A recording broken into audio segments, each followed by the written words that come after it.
Hi, this is Brendan Davis from Bedrock Games and the Bedrock blog, and I'm here with Adam Balderstone for another episode of Bedrock and Balderstone, and we're continuing our exploration of Doctor Who.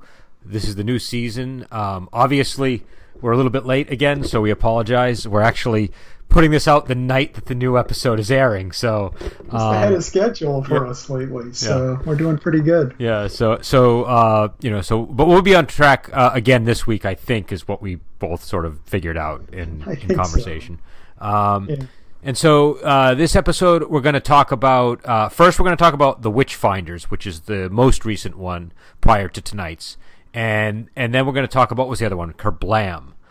So episodes 7 and 8. So I'll just throw it to Adam. Adam, what did you think of the Witchfinders? I really enjoyed this episode, actually. I mean, I've nitpicked about a lot of episodes about things being out of balance and so on or whatever, but I felt like, you had Alan Cumming as King James was really entertaining, and you had, the mud zombies were a good monster.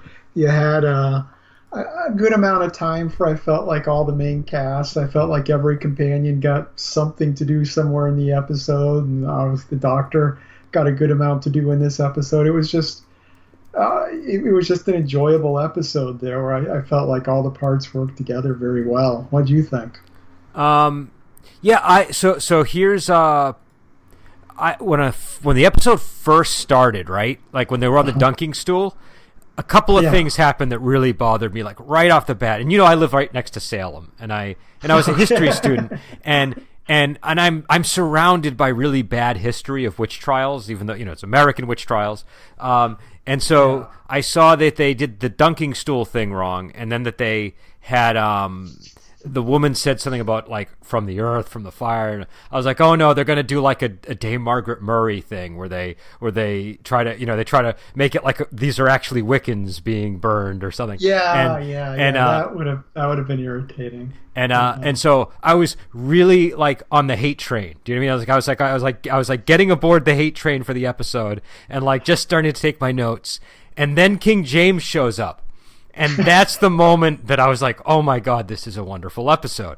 So I completely forgot about all of my, nerdy, witch trial baggage from the very beginning of the episode, which it was almost like they were doing it just to taunt me. Do you know what I mean? It wasn't like they never picked up on any of those threads anyways, but, so anyways, I've never lived in an area where witch hunts were a big thing, so I don't have any personal, I didn't bring any personal baggage to the episode, but no. Again, it's meant to be a fun use of history, so it wouldn't have been. The dunking stool wouldn't have bothered me so much, because what they used to do, if I recall from my classes on the witch trials, is they would, like in the movies, they'll say like, oh, if we dunk her and she drowns, she's like, what is it? She's innocent, and if it's like either way you die, right? In both cases you die. But I think in reality they would throw you in a river, and if you came to the surface, then you were regarded as a witch, and they would kill you. But if you sunk, they would rescue you before you drowned, and you would be innocent. Okay. And so it was they weren't as like, I mean, that's just obnoxiously stupid. Do you know what I mean? To like. It is obnoxiously stupid, but it makes a good story. But it does, and it makes good humor too. I gotta say, and I wasn't sure what to expect from this episode, because we've had two previous historical episodes this season, and they've actually played at a very different tone to this one. As we talked about, they were a lot more historical, concerned kind of with the drama of the time, whereas this was more of a standard Doctor Who historical episode where it did touch on the issues of the time, but it was done in a much more heightened way than the other two this season. No, and once I realized that's basically when I was on board. It's when when it first started, I thought they were going to do the same thing they had done with the prior two, except that they were going to have it be a Wiccan thing and have like and I was like, I'm not that. That's just. I can't get into that. I guess it's like Yeah, one of my yeah. blind spots. But There's lots. I mean, yeah, the thing that they were really all Wiccans is something that bugs me. But I wasn't really paying enough attention for that to rise to the surface for me. well, and they didn't go there. I thought. I mean, it was just if anything, they mildly hinted at it, but like you could still interpret that any number of ways. So it wasn't. It never became the thing I thought it was going to become in the episode. And anyways, like I said, once King James shows up, you realize, oh, this is like a campy version of history, and you're just meant to have fun. Do you know what I mean? And so once. And the guy, what's the actor's name who played him? He's a very famous guy. Alan Cumming. Cumming. He was incredible. He was fantastic. I didn't know he was in this episode, so him just appearing, I was like, oh, this is great. He's the best actor all season that they've had like brought into the show. Do you know what I mean? Like without a doubt, without any question, this was it was just, like every choice he made was perfect. Every little twitch and nuance in like his mannerisms, like he could make me laugh just by looking down. I was consistently stunned by his ability to just either make me laugh or realize what he was trying to do, and it was a really endearing take on King James. I thought and despite the fact that it was humorous and meant to sort of. He almost played him the way I would imagine like Vincent Price playing a character like this. Do you know what I mean? Well, of course, Vincent Price did the movie Witchfinder General too, so there's kind of a nod there. But anything I've seen him in, he's been great. I mean, even the Flintstones movie where he played the great Yazoo, he was fantastic as the great Yazoo, even though it was an abominable movie. So he's just good at anything he does. It was just like it was the most amazing thing. Like nothing he did was wrong. It was all like all of his decisions just felt exactly correct. And I feel like in the hands of another actor, it might have come off totally different than it came off in his hands somehow. I agree. I mean, it's a very difficult part to play because he's kind of on this weird line between comic relief and a villainous role, and there's like a little element of sympathy for him. It's like all over the place. Yeah, it was just a fabulous character. He was. I want to have more King James in future episodes if they can swing it somehow. In fact, in my head, a companion next season. Well, no, I had an idea. I was thinking, oh, what if it's like the master? What's the device that they wear that makes them the stopwatch thing so that they can sort of pass another person? And I was like, well, what if that's the master? You know what I mean? Like, what if King James is the master somehow? Because it just seemed like an interesting relationship that they were building over the course of the episode, and the banter they had at the tree. It just sort of, I don't know. I just felt like, oh, maybe they could go somewhere else with this if they wanted to. I mean, obviously it's a little tricky because it is King James, so maybe they've taken King James as far as they can. But so much you can do. But yeah, so this went from being like a 2 to like a 10 to me, this episode, which was just an incredible experience because I love when that happens. I love when I sit down and I'm almost rolling my eyes at a show, and then something I wasn't expecting, just walks into view, and then I'm 100% sold on it from that point on. Because he's skulking around in the mask for a while earlier in the episode, and I'm like, who's this dude in the mask? And I'm like, I wasn't sure how I felt about that. I'm like, what's going on here? Then he pulls off the mask, and I'm like, oh, hey, this is great. And I loved how they just dove into it. Just, I'm King James, here to save you. It was I know.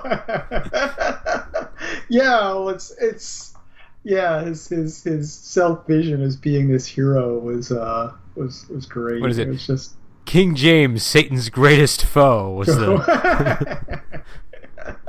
I know. Yeah, I mean, it's hard when you're in the middle of an episode and you've kind of watched each episode once to pick a favorite or anything. But this could end up being my pick for the best episode of the season. But I'm like, even including earlier episodes, I'm not sure about that because you kind of need that full context and how you feel when you go back. But this this is definitely a highlight of the season, without a doubt. This was it was just a really relaxed, comfortable.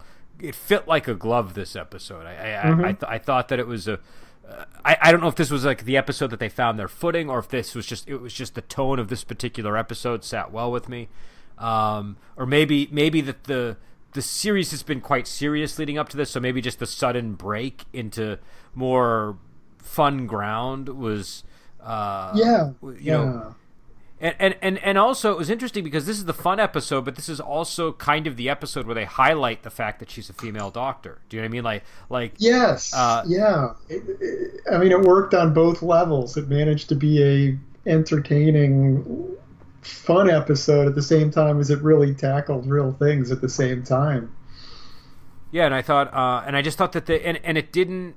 I don't know. It didn't have it, except for that beginning part, which, in an odd way, almost added to my enjoyment of the episode. It didn't have any missteps. It was really, really good. I mean, I was frankly very surprised after I finished watching this episode. I like every once in a while, and again, I have no idea where this show stands with other people because I haven't looked at the reviews. So for all I know, everybody hated this episode, and we're the only two people that really liked it. But no, actually, I took a quick glance at the Wikipedia page, and the reception section is very favorable. It's very favorable. We are not alone. Okay, yeah, because this was an episode, like every once in a while you watch an episode and you're like, okay, I think I just saw something that I'm going to remember as like one of the really good episodes, kind of like you were saying a moment ago. And I had that feeling, and so, you know, and I think that's good because I think both of us were saying we're kind of waiting for that episode that's going to really break through and wow us, and this was the episode. And so I feel like wherever the season goes, I'm pretty content because we got our really good, you know, tremendous episode. There were a couple of other really good ones that we liked too, but I mean, I think we were really waiting for that. I don't know, that cherry, that just, you know, the cherry of the season. And this feels like it could be it to me. And this feels like, you know, one of those episodes you can go back and watch repeatedly. It's like this, you know, it's because the performances are so great and the pacing. It's like this, you know, with you know, Alan Cummings' performance and Jodie Whittaker. Like I said, a lot of the other ones have it a little more serious. Jodie Whittaker is so good at doing comedy. I think it's like having an episode where she gets to play that up a bit while still having some depth to it was a really good opportunity for her. Yeah, I'm beginning to notice that a lot about her doctor. She's kind of got like a it sort of like falls somewhere between David Tennant and Matt Smith for me in terms of she's got like a really strong comedic sense, and I think that is becoming her strength. I think like that's like the scenes where she's funny are the ones that really work very well for me. And so I think that, and also she's kind of getting like, I don't know, like there was like the apple bobbing scene. Do you know what I mean? Just like little things like that, you know, the, and the Houdini scene and just, you know, I don't know. They're just, it's all working really well. And I thought that her and Alan Cummings together really kind of had, they had some interesting chemistry, which is why I was thinking, oh, it'd be cool if he was the master. But also her and Graham have some pretty interesting chemistry too. Almost like a partnership type chemistry, like they do. And obviously all the companions work well, but like they're kind of the two adults in the room, it seems. Exactly. Yeah. I mean, and that's you know, I mentioned earlier that I felt like, you know, all the parts, you know, like the companion parts of the episode work too. It's like the companions were playing off each other well in this. I felt.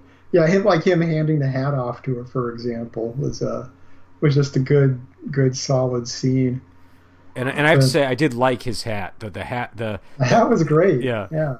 And I noticed that they it looked like it was just an afterthought, but like it matched his whole outfit. Do you know what I mean? Like even though he was out of time and he was wearing future clothes, like everything kind of went together in an interesting way. I like the bullet hole through the brim too. It was a good touch as well. And I liked the whole thing where when she got there, she was the Witchfinder General, and then when the king saw her, it was the Witchfinder General assistant. You know, and also I liked the what was her name, Becca Savage. I liked that character. I thought that was Yes. she wasn't able to do the things that Alan Cummings was doing because he was supposed to be doing that. You know what I mean? It's like that was his. It's a different role. Yeah. She didn't have the fun role. She had the more brooding, sinister role. But yeah, if you had two, if they'd cast both characters to be equally trying to play that kind of role, it wouldn't have worked as well. It would have been interfering with each other. Yeah, but, I agree. Yeah, no, she was great. Somewhere else I was going to go with that thought. It got away from me. It happens. But let's see. But yeah, I don't know. I am again. I think this is probably my favorite episode of the season at this point, and it's kind of good because that really is getting, again, we'll talk about our feeling about Kerblam in a minute, but I'm sort of rejuvenated to kind of watch the episode tonight and see, I'm not even sure how many do we have left. Do we have like just 2 episodes left? Two left. That's it. Yeah, we are almost done. So we have It Takes You Away, and we have the Battle of Ranskor Av Kolos. And then we're going to get that New Year's episode. Yes. Yeah, which is not far away at all.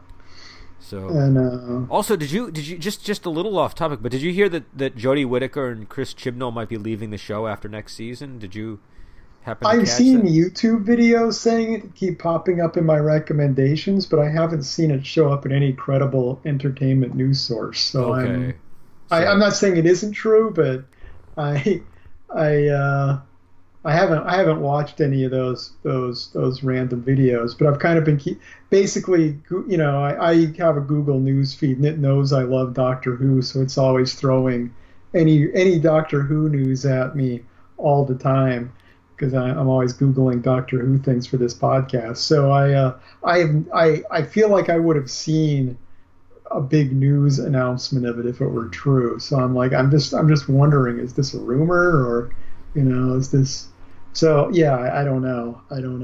It's I mean, if we only get her for 2 seasons, it's better than than the 1 season that we had at the start of the show. Do you know what I mean? So yeah, 2 seasons is a perfectly respectable run to be the Doctor, I think. Because I always did feel like we could have gotten a little more Eccleston, just to kind of flesh out that iteration of the Doctor, but I would honestly prefer to get 3 seasons of her because I feel like by the 3rd season is when the Doctor really seems to be, you know what I mean? Like that's some of them get it earlier than others, but I'd like to see how they evolve her Doctor over 3 seasons, just so we can get the full the full range, kind of like what happened with Capaldi. We got a real sense of him by the 3rd season.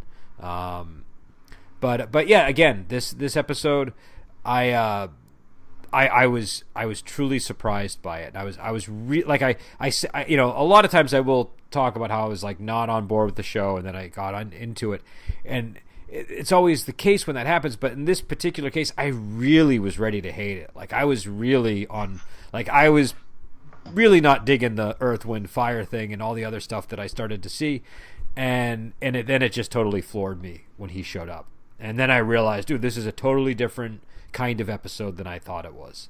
And you can have fun with history, and it doesn't have to be so serious all the time.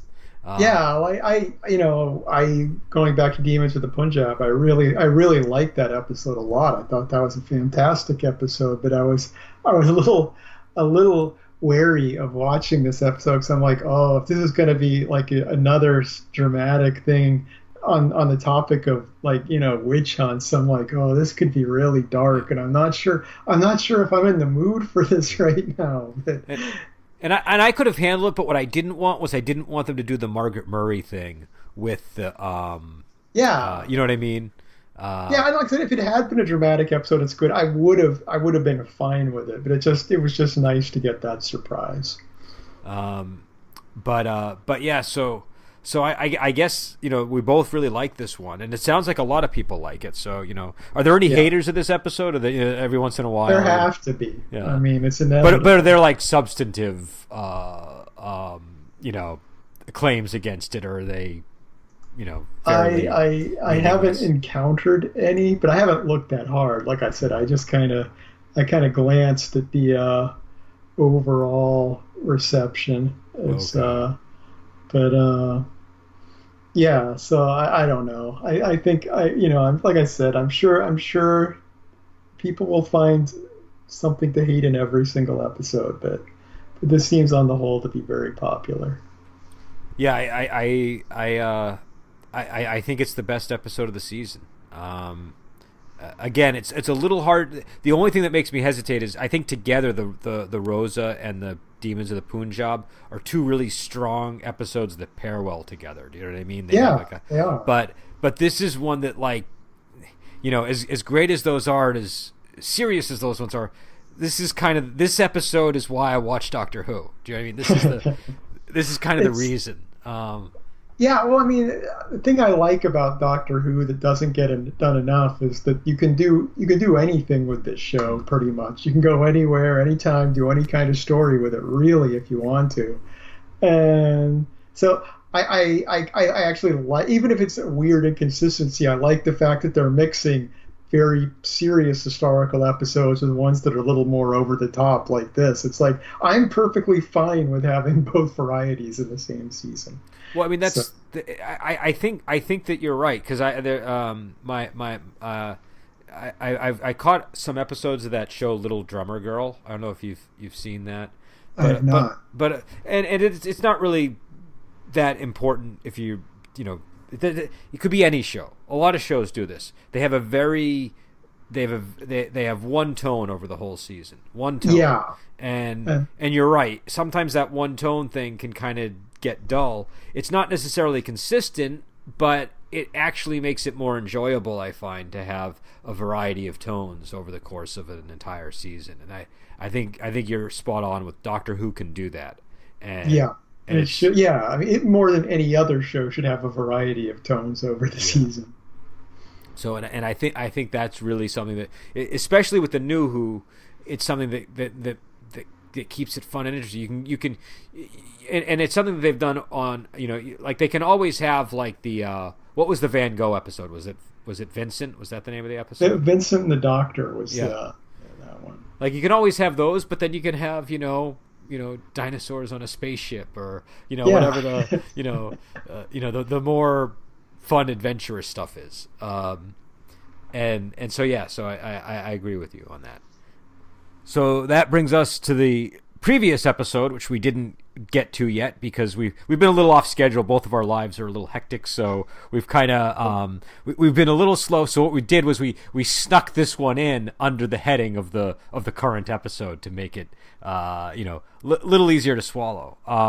So Kerblam, episode number 7.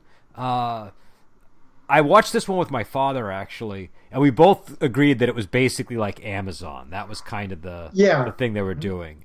Pretty clear. And I don't know. I mean, what did you think of it? I want to get your opinion before I give mine.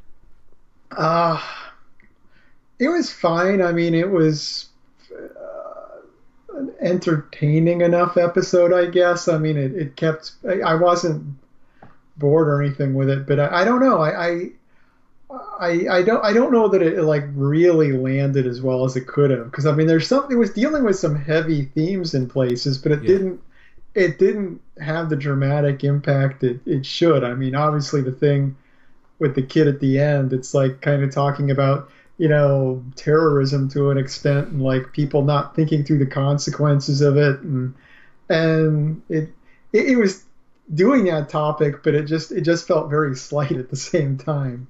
Yeah, I don't know. It was. I mean, it when the episode started, I was like, I kind of almost rolled my eyes because I was like, well, this is going to be an episode I think I won't like. Do you know what I mean? I just had that feeling that you sometimes get with certain episodes, and I didn't dislike it. I sort of agree with you. Like, I don't think it was like the best episode ever, but it wasn't like, I was almost glad that the subtext didn't have the weight Do you know what I Yeah, mean? I know. You don't necessarily want that in your Doctor Who episode, but I'm just saying it's just weird when you go with that kind of Yeah. a topic and it just kind of feels like, it's just kind of weird to me. That's all. I felt like it was sort of walking a very fine line, and it didn't sort of just thud onto one side or the other with its messaging. Do you know what I mean? It sort of wove a path that was surprising to me. Do you know what I mean? Yeah, it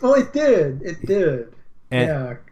And I found that I can't remember the name of the character, but the girl who gets, I don't know what you call the girl who dies weirdly in the yeah, but I got to admit, I just to give an excuse. I am running on almost no sleep at the moment, like for this week, but I can remember no new character names from this episode. Well, no, that's fair. That's fair. There were a few different characters. I can't remember I remember their roles, but I don't remember the names so well because obviously we're recording this like a week after I saw it, so I'm a little rusty as well. But what I liked about it, number one, is none of the characters were the villain. Do you know what I mean? The villain was the system, but violence wasn't really the solution to the problem. And I don't know. I feel like that's one of the things about the Doctor Who, sort of the Doctor Who philosophy that I like, and it was the one that I was maybe most worried they might change this season. Do you know what I mean? And so go ahead. I like that. It's been interesting to me because there's some people I know who are longtime Doctor Who fans who complain that there haven't been any real villains this season, and it's just odd to me that I'm like, well, I don't know, having like that kind of nuance feels Doctor Who like to me. It doesn't feel like a change. I mean, obviously, I don't know, but whatever. But I liked the girl that they had at I can't remember her name, but the worker. She was good. Yeah, she was a very compelling character, and when they killed her, that kind of had weight. Do you know what I mean? Because of the that did. And I also liked the two corporate people. The woman reminded me of my Aunt Lily, so I was automatically fond of her, and I felt that again there was enough gray in it that like you were sort of like I could see either of these people being behind it all. Do you know what I mean? And that was so that all worked, and I liked the threat of the robots that were running everything. I thought that was kind of a cool sort of the robots were really well done. I enjoyed that. I mean, that like I said, there's a lot of things that were good about this episode. I just enjoyed the whole aesthetic of the robots, definitely. Yeah. So yeah. I again, but I sort of share some of your opinion here because I do feel like overall, I felt a little bit trapped in the Amazon headquarters place. Do you know what I mean? I found myself wanting to go elsewhere at times. So there was something that wasn't quite like something about the setting was a little bit of a miss for me. Not that it was a bad concept, just that maybe they needed to give us a little bit more to explore than they did. Because I felt a little bit confined, which I know might have been the point. But just as a viewer, it was, maybe a little bit too unpleasant for me in that respect. But yeah, no, I liked the plot and I liked the story. But I would say again, this is one that wasn't a super great episode, but it was a good episode in my book. Yeah, I kind of did like the way they went in undercover, and it's like the Doctor can only do that for so long before she just like, she just completely blows her cover and just goes around doing stuff, because it's like that just felt very, very Doctorish to me, to be like, okay, you come up with this idea of going undercover, but the Doctor can never commit to that kind of low key kind of endeavor.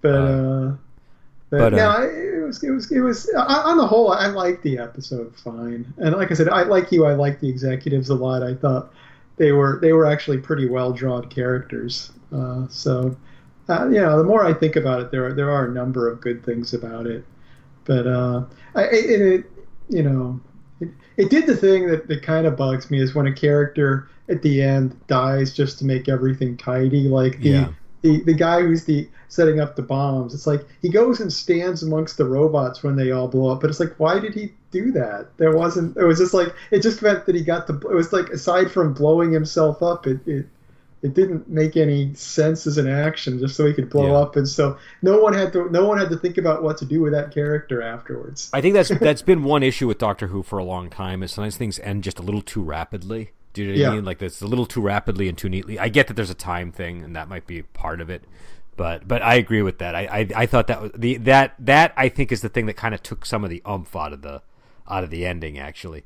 because if he had survived, we could have gotten an epilogue that was maybe a little more interesting. Do you know what I mean?